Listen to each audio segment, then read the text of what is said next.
தந்தை, மகன், தூய ஆவியின் பெயராலே ஆமேன்.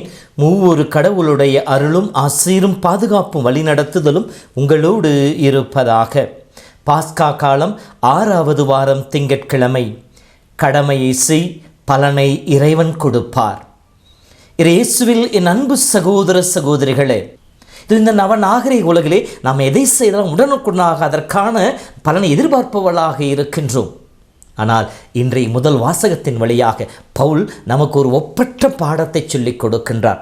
உன்னிடம் ஒப்படைக்கப்பட்ட பொறுப்பை கவனமோடு செய், கருத்தாய் செய், உனக்குரியதை கடவுள் கொடுப்பார் என்கின்ற பாடம். இன்றைய முதல் வாசகத்தில் பிலிப்பு நகரிலே பவுலுடைய நற்செய்தி அறிவிப்பது கொடுக்கப்பட்டிருக்கின்றது.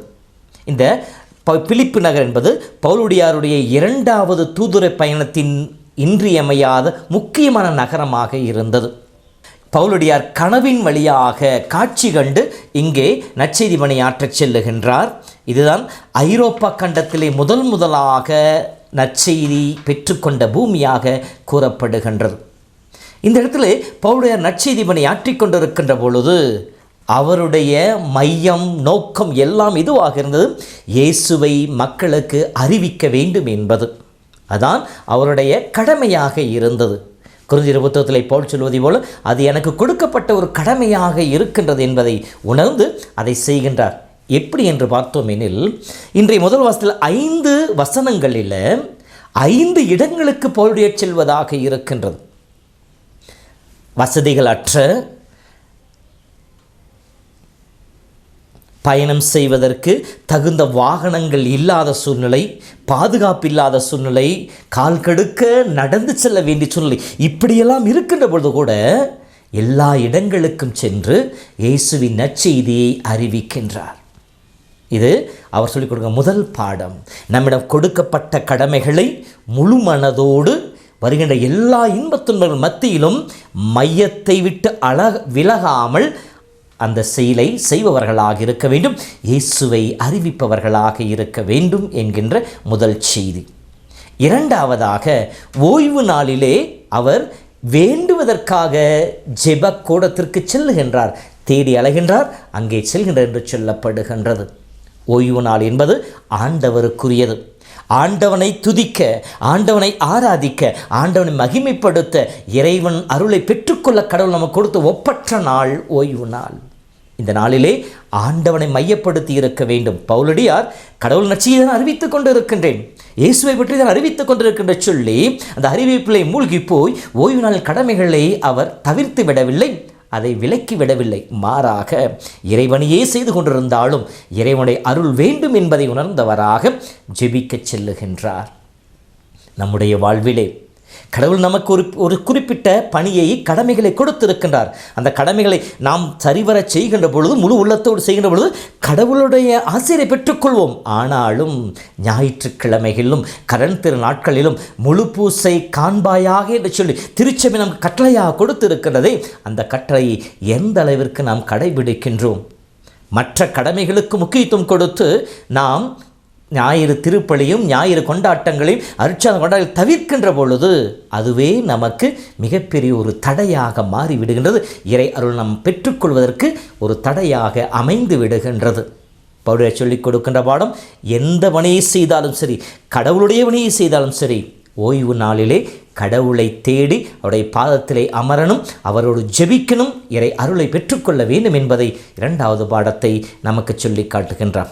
இப்படி நாம் கடமையை செய்கின்ற பொழுது, கடவுளுக்கு முக்கியத்துவம் கொடுக்கின்ற பொழுது கடவுள் நம் சார்பாக செயல்படுவார்.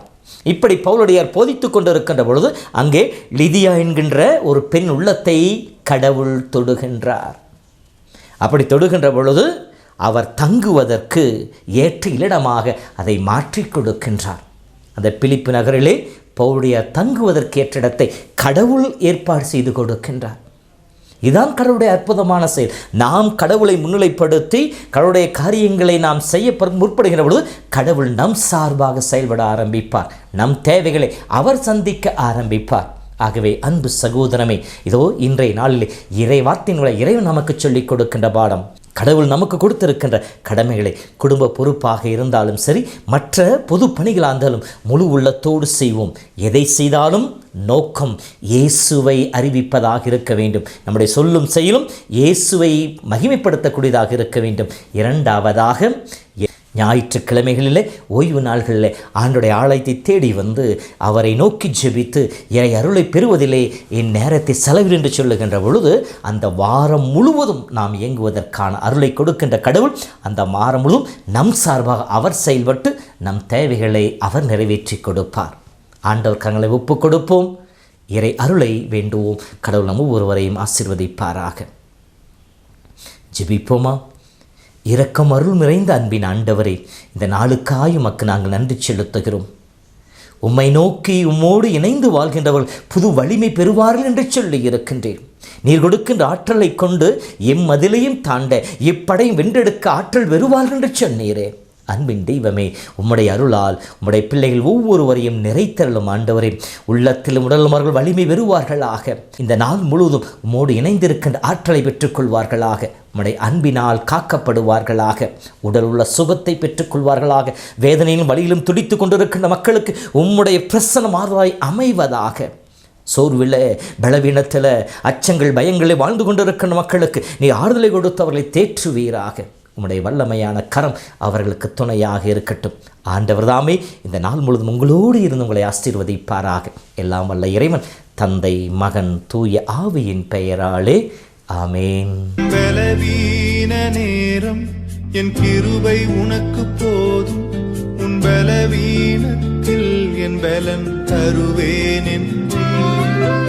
பலவீன நேரம் என் கிருபை உனக்கு போதும், உன் பலவீனத்தில் என் பலன் தருவேன் என்று. நிழல் போல என் வாழ்வில் வருபவரே, விலகாமல் துணை நின்று காப்பவரே.